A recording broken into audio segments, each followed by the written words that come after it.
How to fix Spotify not playing music. Hey everyone, welcome back to the channel. In this video I'm going to guide you on how you can fix if Spotify is not playing music, so make sure to watch the video till the end.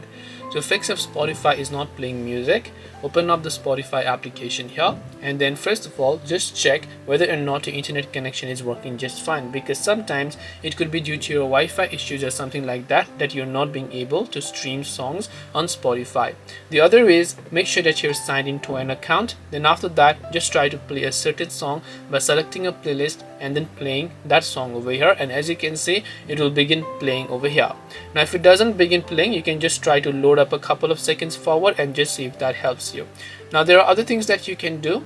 If you are using an Android device, long press on the Spotify app icon, then you will see the I button to come to the app info page here. Once you're here, simply scroll down to storage tab, clear the cache files and make sure to clear the data.